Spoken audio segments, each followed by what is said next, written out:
Hello, I'm Kitaj, your host for A Livelihood, New Adventures as We Age.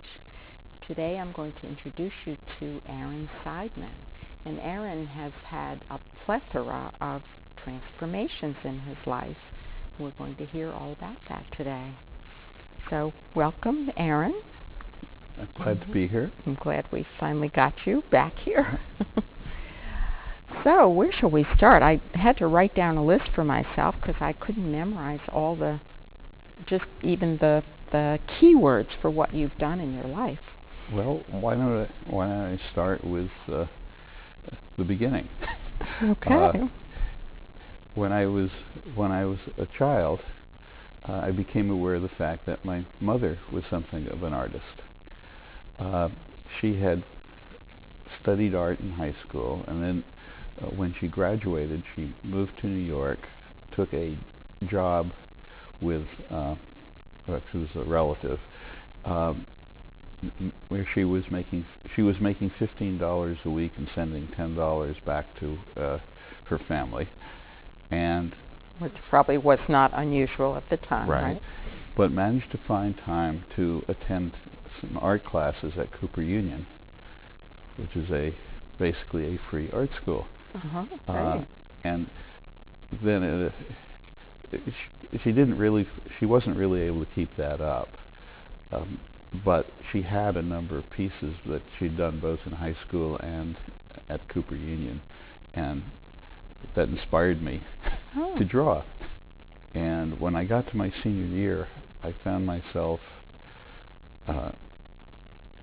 not sure what I wanted to do next. I was trying to decide whether to go to regular college or to art school. And I ended up going to Brown University.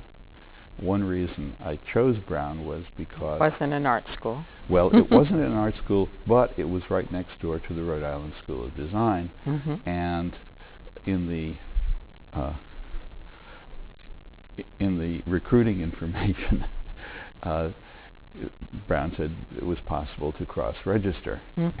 But they had it set up so one had to go through a lot of the Brown art courses first in order to then be able to cross-register. I decided I didn't really want to repeat things, so instead I ended up majoring in biology. I did graduate work in biology at Brandeis. And I was working in an area that at the time we called developmental biology. It was very clear to me that it wouldn't be that long before we'd be able to start manipulating genes and doing the kinds of things that we now call genetic engineering. So I decided that maybe someone should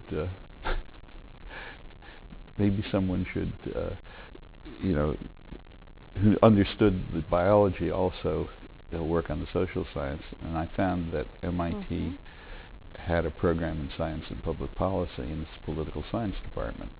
And so anyway, I switched careers. And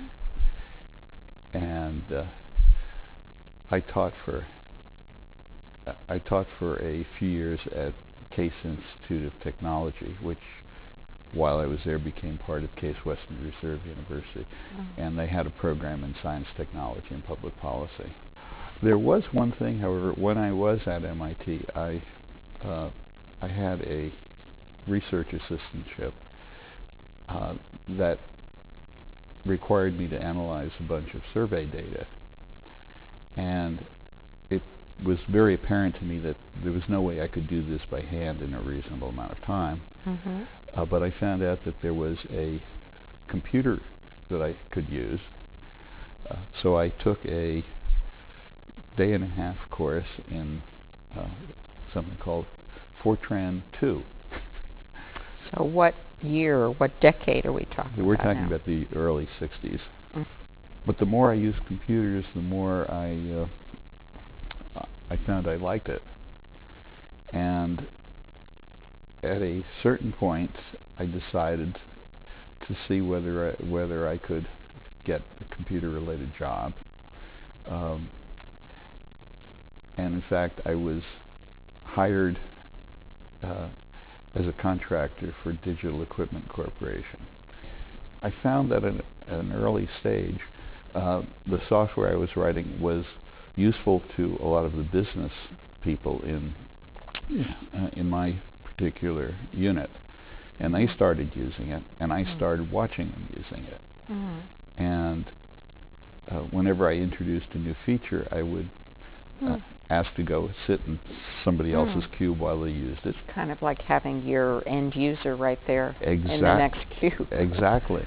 And I took the approach that if a user had a problem, the fault was in the software, which was very much different from the engineers. So, I know you loved doing the work at Digital, but you weren't so crazy about the staff meetings, right? Yes. One of the problems of working for a large corporation is there are always meetings of one sort or another, and I would get a styrofoam cup of coffee and go into the meeting, and I would sip it slowly, but somehow the coffee was always gone well before the meeting was over. And I would find my mind starting to drift, and I was having trouble concentrating on the meeting. So what I would do is I would turn over the cup, take out my ballpoint pen, and sketch. But what I tried to do in order to make sure that I followed the meeting, I would try to capture the mood of the meeting and the key point in the meeting. I don't know if you've seen this at meetings, but I've been to a number of meetings lately where they hire somebody like you, maybe, or at least that aspect of you, since you have so many different parts of you, but they hire someone to illustrate a meeting in a cartoon-like way with little captions. It's quite amazing. Oh, that's interesting. I'd like to. I've seen this now, I think, at the last 2 meetings I've been at. I accumulated a fair number of these cups, and one day someone who had never worked for Digital saw one of my cups and pointed at it and said, "I was at that meeting." And so I decided, maybe this is art, because obviously had a broader appeal than just to me. We should go on and talk more about what you're doing now. Oh, well, one of the things, a couple of things. First of all, in the early 90s, Digital decided that it didn't need as many employees, and pointed out to me that I was eligible for early retirement, and if I took early retirement, I would get some benefits. So I took early retirement. Another thing that happened was my wife gave me a special birthday treat. She arranged an art exhibit. It turns out when I started assembling stuff, I actually had more.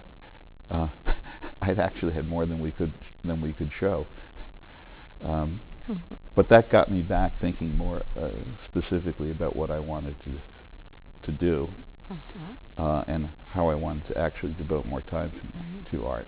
Sounds like one of your values is to have fun doing what you're doing. Yes. Right? Yes.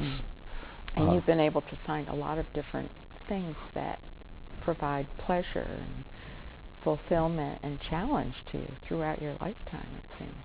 Yes. So that's quite wonderful. So, we want to show some of your wonderful graphic work here. Your first or most memorable etching is what? Well, it's something I call Bird in the Other Hand. Okay. And we have that on the screen here. Okay. Yeah. And it's an etching with what's called an aquatint background. Aquatint is just a way of doing etching that produces a tonal effect rather than a linear effect.